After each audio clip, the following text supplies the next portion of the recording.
Hello गाईस, माझं नाव आहे चैतन्य विकास ढवरे आणि आज मी परत आलेलो आहे. तर मी ओबीडीची ड्रॉइंग काढलेली जी मी तुम्हाला दाखवतोय.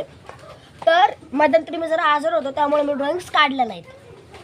तर आता मी काढलेले आहे. हे बघा, ही ड्रॉइंग आहे, ओबीडीची ड्रॉइंग आहे, साधी सिंपलशी काढलेली आहे. जर तुम्हाला माझ्या ड्रॉइंग्स आवडत असतील तर तुम्ही मला अनेक ड्रॉइंग्स पाठवू शकता, मी ते सुद्धा करेल.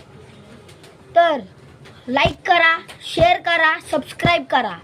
Bye bye. हॅलो गाईस, माझं नाव आहे चैतन्य विकास ढवरे आणि आज मी परत आलेलो आहे. तर मी ओबीडीची ड्रॉइंग काढलेली जी मी तुम्हाला दाखवतोय. तर मध्यंतरी मी जरा आजार होतो त्यामुळे मी ड्रॉइंग्स काढल्या नाहीत. तर आता मी काढलेले आहे. हे बघा, ही ड्रॉइंग आहे, ओबीडीची ड्रॉइंग आहे, साधी सिंपलशी काढलेली आहे. जर तुम्हाला माझ्या ड्रॉइंग्स आवडत असतील तर तुम्ही मला अनेक ड्रॉइंग्स पाठवू शकता, मी ते सुद्धा करेल. तर लाईक करा, शेअर करा, सबस्क्राईब करा. Bye bye.